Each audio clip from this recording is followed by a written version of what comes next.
Hey guys, James here, doing my first Blu-ray update. This one's long overdue because I procrastinated getting my Blu-ray collection up. So these are the first couple of Blu-rays that I picked up just shortly after doing that collection video. I've got some more Blu-rays to go through, but I didn't want to do them all in one video. I kind of wanted to space them out because after a certain point, these videos are probably going to be less and less frequent. So I wanted to try and space out what I've got so that way it'll last a little bit longer and keep some content going out on my channel. As with the Blu-ray collection video, as I stated in that, anything you see here that you want to see me do a review of, leave a comment in below. I'm still grappling on whether or not to do the whole subscriber thing. But I will make mention that regardless if you're a subscriber or not and you make a request, I'm not going to be able to get to it like right away.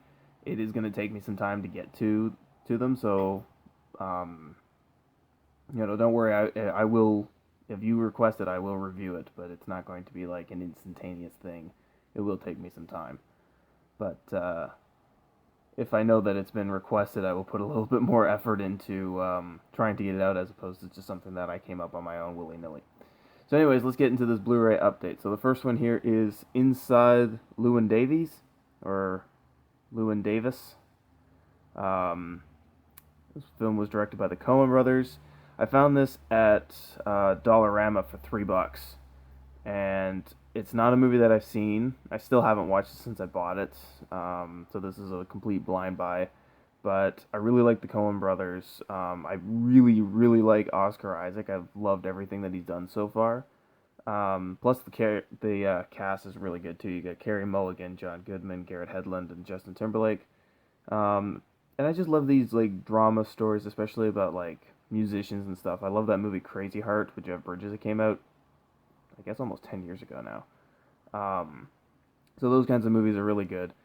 And, yeah, I just saw this sitting on the shelf at Dollarama for $3, and I'm like, I gotta get that, because that's a really good price for a relatively well-known movie. Usually the dollar store has these, like, low-budget, you've never heard of type movies.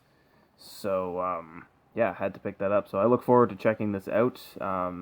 Let me know if you guys have seen it and how it is. I've heard a lot of good things about it. I've heard a lot of positivity about it. So yeah, let me know in the comments below. The next film that I picked up was Moana. This one I have seen. I saw it in theaters. I have not watched my Blu-ray yet. My wife has, but I haven't watched the Blu-ray of it yet. So my memory is a little fuzzy on it, but I do remember enjoying it. I remember these two characters, Maui and Moana, got along really well. Like their chemistry was really good. Yeah, it was just an overall fun Disney adventure flick. Didn't have a deep message to say like Zootopia did, which came out in the same year. But sometimes you just need a fun cartoon to just kind of sit back, relax, and watch the adventure kind of unfold.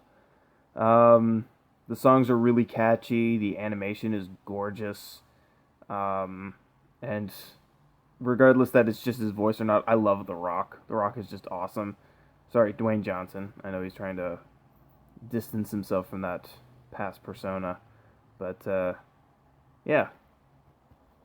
I do look forward to rewatching this. I just haven't got around to it. Every time my wife suggests it, I'm like, yeah, I'm not really in the mood for a cartoon. I want to watch something else. But I feel like when I'm in the mood for it, nobody else is around to watch it. And I know she really wants to rewatch it, so I'm kind of holding off on that. So that's Moana. And then the last one on this update here is Rogue One, a Star Wars story. I know this one got a lot of mixed reviews. A lot of people loved it. A lot of people didn't like it. Normally I kind of go, yeah, I see why people didn't like it, but I really liked it. I really liked this one, and I do see some of the flaws, like some of the character development wasn't great, but I thought this was still a great Star Wars tie-in. Kind of ties up some loose ends from A New Hope. I know the characters aren't really that memorable. In fact, there's a Star Wars game that I play on my iPad, and that's how I learned most of these characters' names, because I think the only character I knew walking out of it was Jin and K2SO. The rest of the names I could not remember. So, I think I remembered Krennic too. But, yeah, the cinematography to this film is gorgeous. And I do like, um, I do like the style of the film. It feels like a Star Wars movie, but at the same time, it feels like its own thing, which is kind of nice. So it doesn't feel like it's just like replicating what what has come before, but it's also um, paying homage to it. And I have watched the Blu-ray of this, and it's still just as good the second time around for me. Um, yeah, there's some good humor in it I found from K2SO. Um, I found it a bit more dramatic than I expected it to be. The action is pretty good, and like I said, the cinematography is gorgeous. So that's my take on Rogue One. Well, my mini take. Like I said, if there's anything here that you guys want me to do a full review of, let me know in the comments below, and yeah, I'll see what I can do about getting a review of for it, like a full review of it, as opposed to just kind of meandering thoughts about them. So, anyways, that's it for this review, or for this video, guys. Take care, and don't forget to subscribe if you yourself are jonesing for film.